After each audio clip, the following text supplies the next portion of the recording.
하나님이 일으키시는 부흥의 파도는 언제나 말씀을 통해서 일어납니다. 말씀 없는 부흥 없습니다.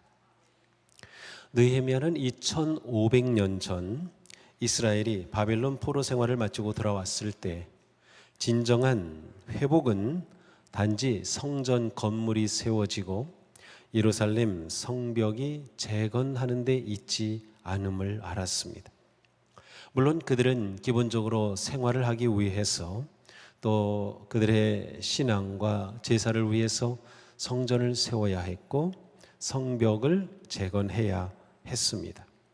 그러나 진정한 이스라엘의 회복은 신앙의 성전이 세워지고 믿음의 성벽이 재건되어야 한다는 것을 잘 알았던 것이죠.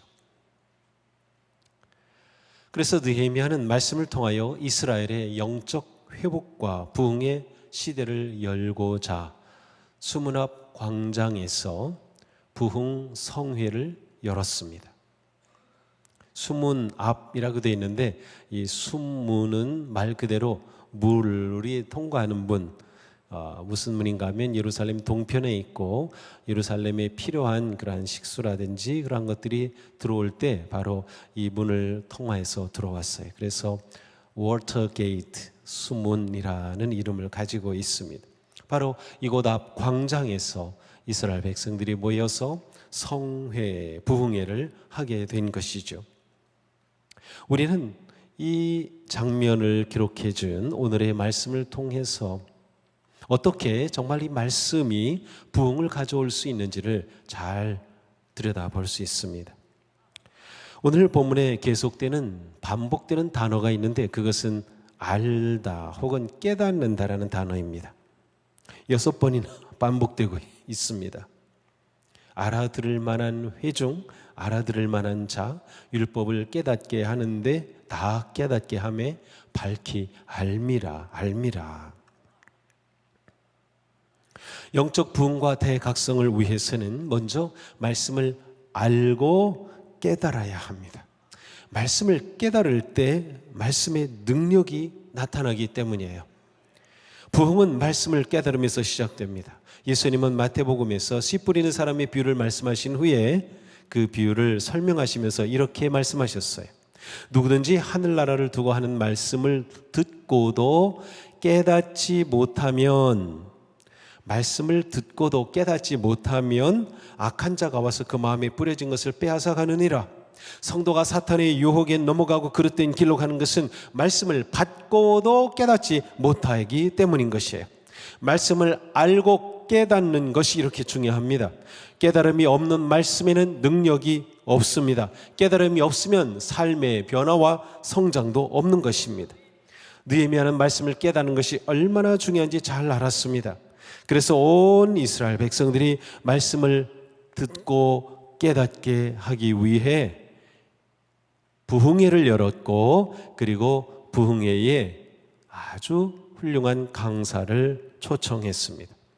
이 부흥회의 강사는 바로 에스라였습니다. 에스라는 학사로 불려지기도 합니다. 그는 말씀에 통달한 사람이었어요.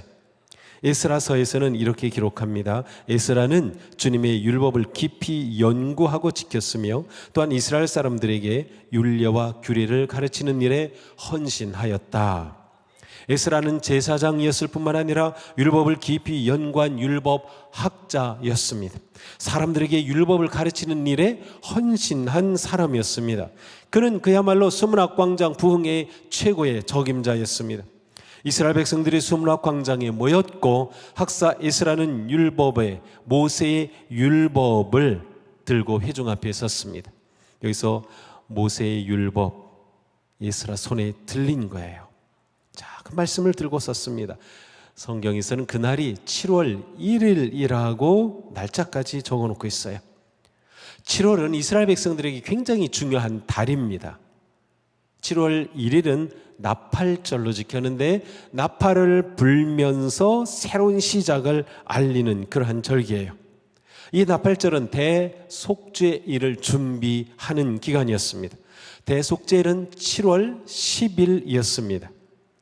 대속죄일이 되면 대제사장이 온 이스라엘 백성들의 죄를 대신하여 하나님 앞에 대속의 제물을 드리며 민족적인 회개와 회복의 역사가 있는 그 날이 바로 7월 10일이었습니다.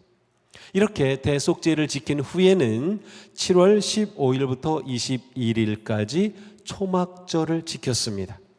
초막절은 이스라엘에서는 우리의 가을 추수와 같은 때예요. 가을거지와 같은 이때, 그래서 그들은 이 초막절을 지키면서 하나님의 돌보심과 은혜와 사랑을 감사하였습니다. 초막은 이스라엘 백성들이 광야 기간 동안 천막을 짓고 이동하고 생활할 때 하나님께서 그들과 함께 하셔서 먹이시고 입히셨던 것을 기억하기 위한 그러한 절기였습니다. 자, 이렇게 중요한 절기들이 7월에 모여 있었어요. 바로 그 7월 첫날에 느헤미야가 부흥성회를 선포하고 열었던 것이에요. 학사 에스라의 손에 들린 책 모세율법, 아마도 모세율법 하면 우리가 지금 가지고 있는 창세기에서부터 신명기까지 모세 오경이었을 가능성이 크고요, 적어도 신명기의 말씀을 들고 있었을 것이라고 생각하고 있어요. 자, 에스라는 특별히 그 집회를 위해 만든 나무로 만든 강단에 섰습니다. 그래서 사람들이 그를 잘 볼 수 있고 말씀을 잘 선포하고 들을 수 있기 위해 특별 제작한 강단이었지요. 그리고 그 옆에는 지파를 대표하는 13명의 지도자들이 서 있었습니다. 드디어 에스라가 강단에 올라 율법 책을 열었습니다. 책이라고 되어 있지만 사실은 두루마리입니다. 그 당시에는 책이 없고 양피지를 이렇게 둘둘둘둘 말아서 펼친 그것이죠. 바로 에스라가 두루마리를 펼치고 말씀을 읽는 순간 온 백성들이 자리에서 일어섰습니다. 하나님의 말씀에 대한 경외심이 있었던 것이에요. 에스라가 읽는 말씀이 단지 에스라 인간의 말이 아니라 하나님의 말씀임을 그들은 알았던 것이죠. 그들은 이 말씀을 하나님의 말씀으로 인정하였고 하나님의 말씀으로 받아들인 것이에요. 그들은 말씀을 향해 마음을 열었습니다. 그들은 말씀을 향해 입을 크게 열었던 것이에요.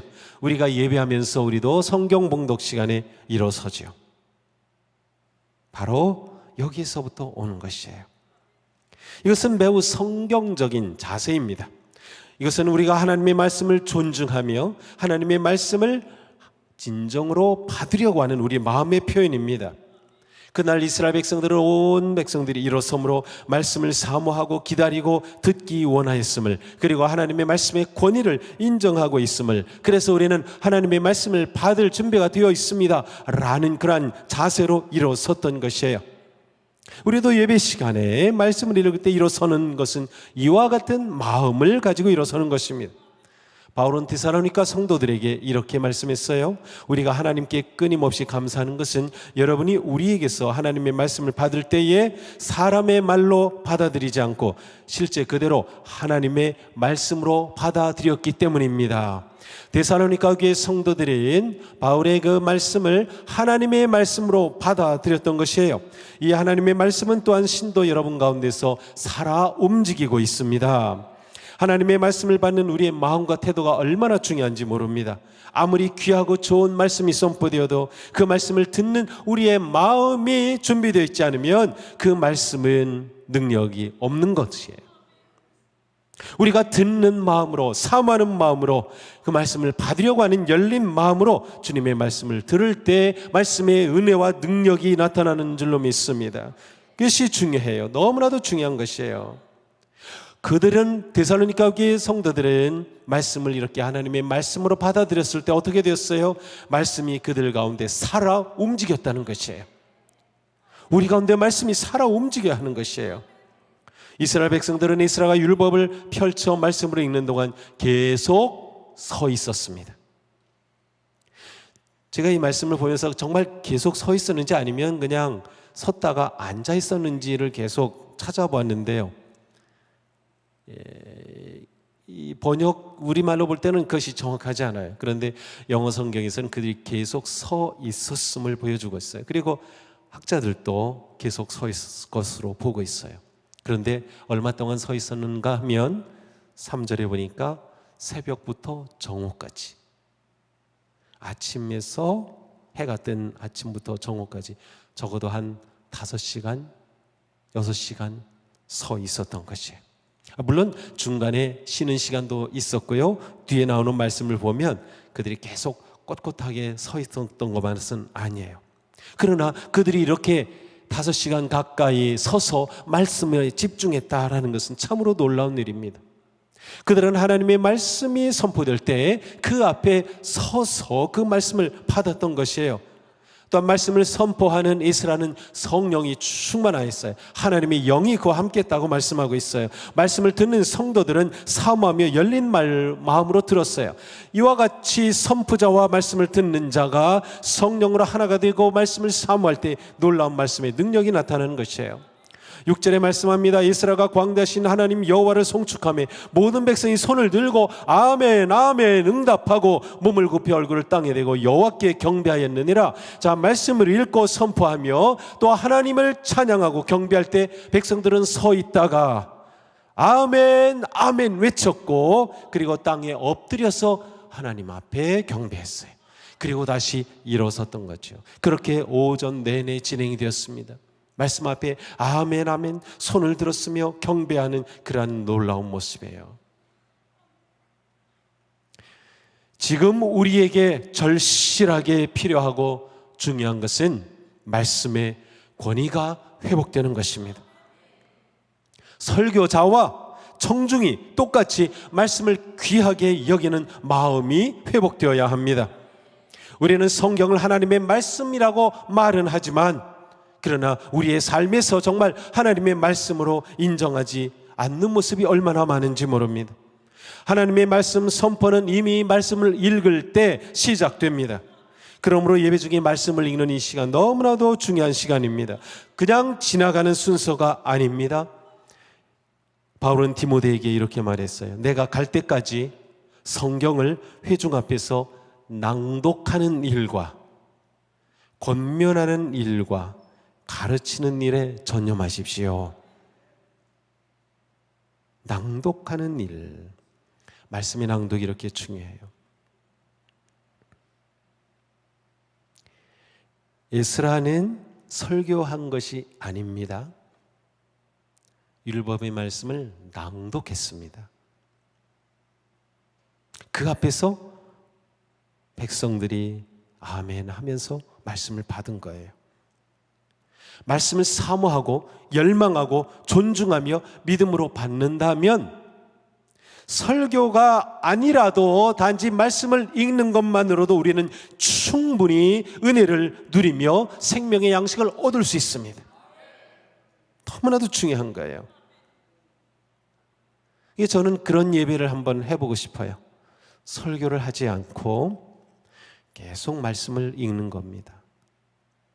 앞에서 읽기도 하고 회중이 함께 서로 교독으로 읽기도 하고 회중이 크게 읽기도 하고 또 일어서서 읽고 앉아서 읽고 잠시 앉아 읽은 말씀을 묵상하면서 그러한 예배를 드리면 반응이 어떨까? 설교도 안 하고 예배한데 막 그럴 것 같아요. 사람들은 사실은 말씀을 낭독하는 것이 예배에서 원래였습니다.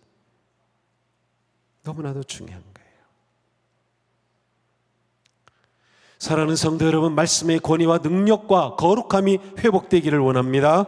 하나님의 말씀이 봉독되고 선포되는 시간에 우리의 온 마음을 집중해서 한 말씀 한 말씀 그 음성을 놓칠세라 경청하며 아멘 아멘으로 응답하십시오. 아멘을 외치는 것은 말씀을 적극적으로 받아들이는 자세입니다. 주님 말씀 옳습니다. 아멘 믿습니다. 아멘 제게서 이루어질 줄 믿습니다. 아멘 바로 이러한 자세입니다. 우리가 아멘 아멘으로 말씀에 화답할 때 말씀의 생명과 은혜가 충만하게 넘치기를 축복합니다. 그런데 이날 수문학 광장에서 에스라가 말씀을 낭독하는 것으로 끝나지 않았습니다. 8절에 보니까 하나님의 율법책을 낭독하고 그 뜻을 해석하여 백성으로 그 낭독하는 것을 다 깨닫게 하매, 자, 말씀을 해석하고 깨닫게 했어요. 이게 왜 필요했을까요? 이스라엘 백성들은 바빌론의 포로가 되어 70년 정도 포로 생활하고 귀환했습니다. 70년이면 이스라엘 백성들의 자기들의 언어, 고유한 언어를 그 다음 세대까지 전수하기가 쉽지 않았을 겁니다. 아들, 손자 세대로 넘어가면서 미국에서도 이민간 우리 한국인들 보면 그 아들 자녀까지는 어떻게 한국말을 좀 해요. 거기서 태어났다 하더라도 조금 해요. 왜냐하면 부모가 영어는 잘 못하고 한국말만 하니까, 집에서 한국말 쓰니까. 그런데 그 자녀들이 결혼해서 손자들이 생기면 거의 한국말을 하지 못합니다. 그건 자연스러운 거예요. 문화가 그러하고 언어가 그러하기 때문에. 이스라엘 사람들도 그랬어요. 물론 이스라엘 백성들은 아마도 이 바빌론에 있는 동안에 회당이라고 하는 아주 특별한 그러한 회당 모임을 만들었고요. 이 회당을 통하여서 그들은 신앙을 전수하고 말씀을 전수했어요.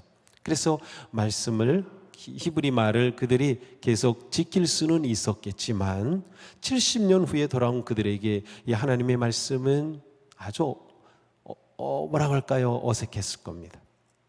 그래서 이 말씀을 해석해 주는 게 필요했어요. 깨닫게 도와줘야 했던 것이죠.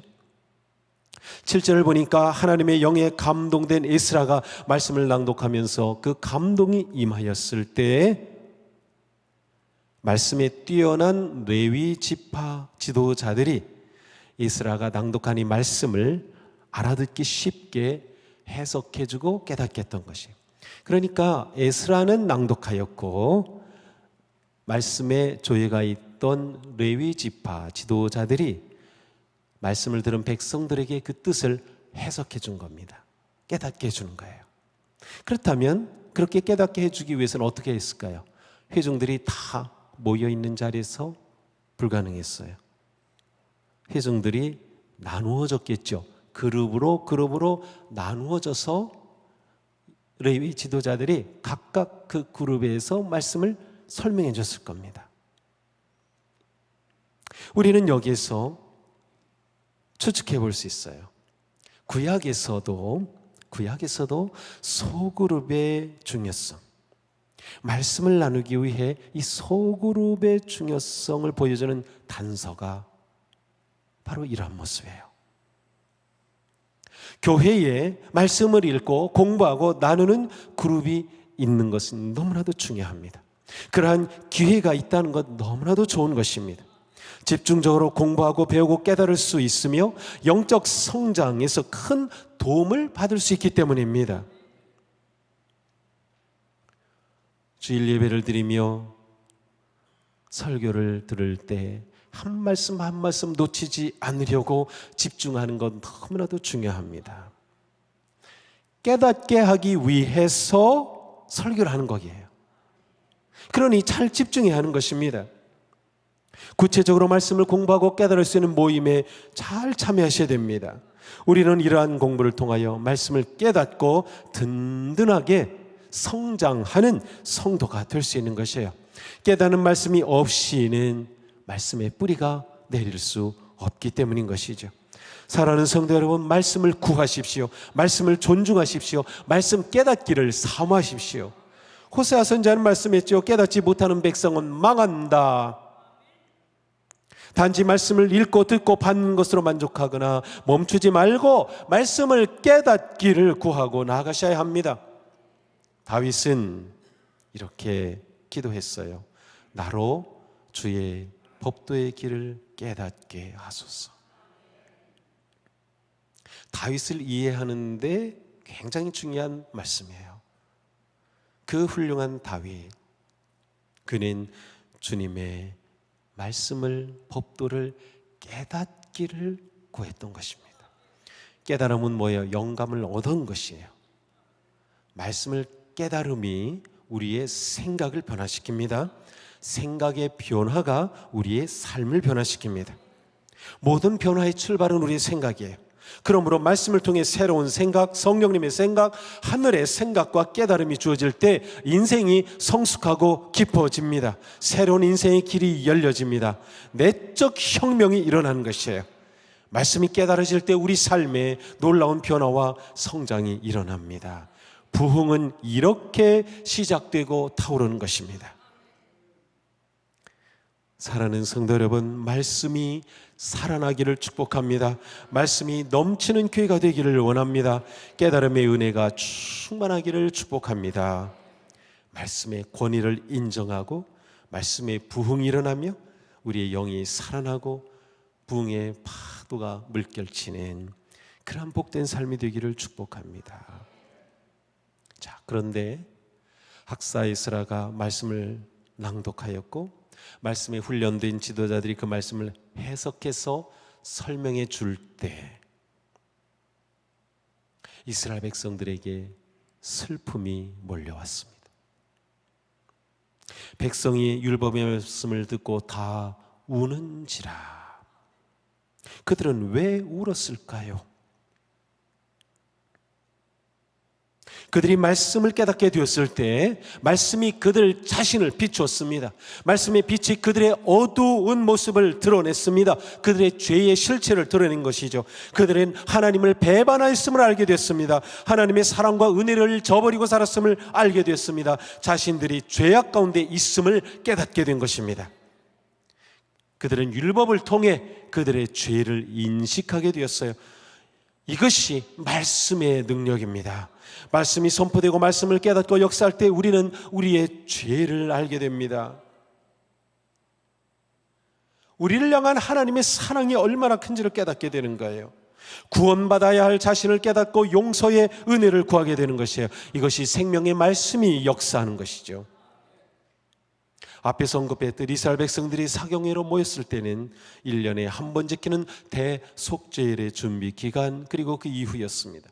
레위기 16장에는 대속죄일을 어떻게 지켜야 하는지 그 규정이 나와 있어요. 대제사장은 염소 2마리, 흠없는 염소 2마리를 가져다가 한 마리는 잡아 속죄 제물로 드려 속죄 제사를 드렸고, 다른 한 마리에는 안수해서 그 머리에 온 이스라엘들의 백성의 죄를 전가하는 거예요. 그 염소에게 뒤집어 씌우는 거예요. 그리고 그 염소를 광야로 몰아서 죽게 하는 것이에요. 그렇게 하여 이스라엘 백성의 죄를 뒤집어 쓴 염소가 대신 죽는 겁니다. 이게 대속죄일이었어요. 우리에게는 바로 예수 그리스도께서 우리를 위한 대속의 희생 양이 되셨음을 믿고 있기에 우리는 바로 예수 그리스도의 십자가의 은혜로 구원을 받고 용서를 받고 하나님의 자녀된 삶을 살아요.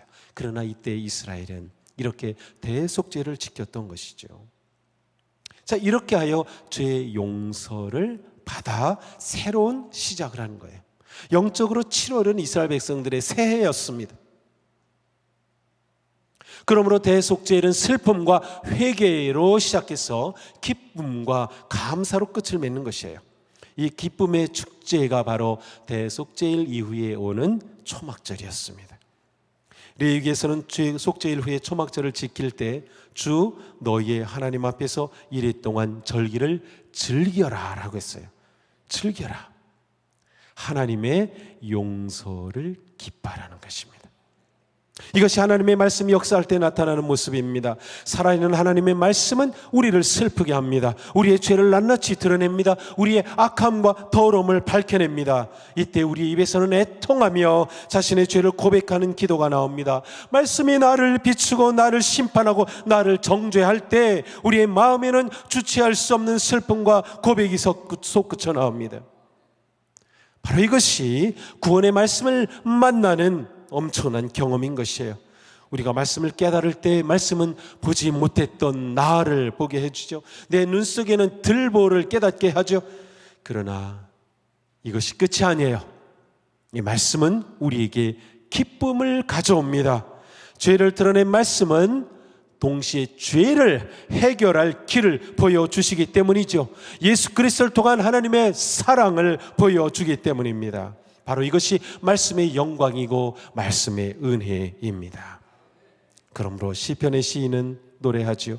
주님의 교훈은 정직하여서, 주님의 교훈은 의롭고 바르기 때문에 우리를 찌르고 깨닫게 하지만 마음에 기쁨을 안겨준다. 바로 이 의미가 여기에 담겨 있는 것이에요. 어떻게 의로운 그 말씀이 우리에게 기쁨이 되나? 우리가 회개하고 주님의 놀라운 사랑과 은혜의 용서를 경험하기에 정직한 말씀이 기쁨을 가져온다. 백성들이 말씀을 듣고 깨달아 슬퍼하고 있을 때 느헤미야와 에스라 그리고 레위 지도자들이 백성들에게 말합니다. 우리 같이 읽어볼까요? 오늘은 너희 하나님 여호와의 성일이니 슬퍼하지 말며 울지 말라. 이날은 우리 주의 성일이니 근심하지 말라. 여호와로 인하여 기뻐하는 것이 너희의 힘이니라. 아멘. 하나님께서 그들의 죄를 용서해 주셨으며 그들을 사하여 주셨으니 계속 울며 슬퍼하지 말라는 것이에요. 하나님의 그 용서와 사랑을 기뻐하라는 것이죠. 죄에 빠져 소망이 없는 사람이 기뻐할 이유가 없듯이 용서받은 하나님의 자녀는 슬퍼할 이유가 없습니다. 이것이 우리의 기쁨이에요. 하나님의 자녀인 우리가 겪는 고난과 어려움과 무거운 짐들이 많이 있습니다. 그러나 하나님은 슬픔을 기쁨으로 바꿔주시는 분, 하나님은 고통을 성숙의 기회로 만드시는 놀라운 분, 이것이 성도의 행복하고 기쁜 삶의 비밀입니다. 하나님은 의로우시며 신실하신 분이셔요. 우리에게 말씀을 주실 뿐만 아니라 그 말씀을 이루어 가시는 분이에요. 그렇게 우리에게 항상 기뻐하라고 하셨어요. 모든 일에 감사라고 하셨어요. 아무 일도 염려하지 말라고 하신 거예요. 그렇게 우리를 이끄실 하나님이시기 때문인 거죠. 우리의 기쁨은 예수 그리스도를 통해 주시는 용서와 풍성한 은혜에 대한 믿음에 있습니다. 믿음에 근거한 기쁨이 아닌 것은 진정한 기쁨이 아닙니다. 그것은 단지 기분 좋은 느낌일 뿐이에요. 우리가 이걸 혼동하면 안 돼요. 기분 좋은 느낌, 그것과 그리스도 안에서 누리는 기쁨은 차원이 다른 것이에요. 주님의 사랑으로 인해 누리는 그리스도의 기쁨은 상황에 따라 바뀌지 않습니다. 언제나 어떤 상황에서도 어떤 조건에서도 누리는 것이 기쁨이에요. 이 기쁨은 오직 예수 그리스도 안에서만 누릴 수 있는 성도의 특권입니다. 예수 안에서 얻은 용서와 자유와 풍성함을 누리는 기쁨, 그 무엇으로도 빼앗을 수 없는 하나님의 선물인 것이죠. 우리는 말씀에서 이 기쁨을 발견하는 것입니다. 단지 말씀을 읽는 것만으로 부족합니다. 말씀을 깨달아야 합니다. 말씀을 깨닫게 될 때 거기에는 눈물이 있고 기쁨이 있습니다. 12절에 말씀하죠. 모든 백성이 곧 가서 먹고 마시며 나누어 주고 크게 즐거워하니 이는 그들이 그 읽어 들려준 말을 밝히 알미라. 하나님의 이 말씀을 그들이 밝히 알고 깨닫게 되었을 때 그들의 삶은 기쁨이 넘쳐났습니다. 이게 신앙 삶이에요. 그러니 말씀을 깨닫는 기쁨이 우리 가운데 넘치기를 축복합니다. 시편의 시인은 사람이 많은 보화를 얻은 것처럼 나는 주의 말씀을 즐거워합니다 라고 말했어요. 많은 보화를 얻은 것처럼 즐거워한다. 여러분 언제 좋아요? 돈 많이 생기면 좋죠? 보화가 생기면 너무나도 즐겁죠? 갑자기 어디서 100만 원이 뚝 생긴다. 얼마나 좋아요? 그럴 일 거의 없지만 하여튼 정말 얼씨구나 1000만 원이 뚝딱 생긴다. 야 얼마나 좋아요. 성지순례 갈 수 있겠네 막. 그런데 이 시편의 시는 그렇게 부하가 생긴 것보다도 더 주님의 말씀을 즐거워한대요. 얼마나 놀랍습니까?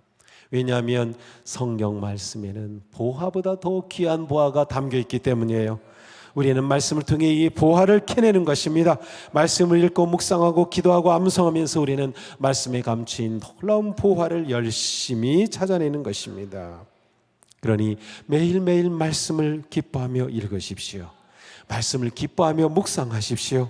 시편은 노래합니다. 할렐루야, 여호와를 경외하며 그 계명을 말씀을 크게 즐거워하는 자가 복이 있도다. 그러니 우리 모두가 말씀으로 복된 자가 되기를 축복합니다. 부흥은 말씀에서 시작됩니다. 말씀을 깨달을 때 마음과 생각이 변화되죠. 마음과 생각이 새로워집니다. 그 마음은 놀라운 영적인 기쁨으로 가득하게 됩니다. 하나님의 은혜가 깨달아지고 그 은혜가 우리에게 다가옴을 확신할 수 있기 때문이죠. 말씀이 우리의 마음에 담길 때 기쁨이 가득하기를 축복합니다. 올 한 해 우리의 삶이 말씀으로 기쁨이 넘치는 복된 삶, 말씀과 기도와 찬양이 가득한 예배, 기쁨과 감동과 은혜가 넘치는 삶이 되기를 축복합니다. 이것이 부흥입니다. 말씀에서 일어나는 부흥의 파도가 넘쳐나는 그러한 복된 우리의 삶 되기를 주님의 이름으로 축복합니다.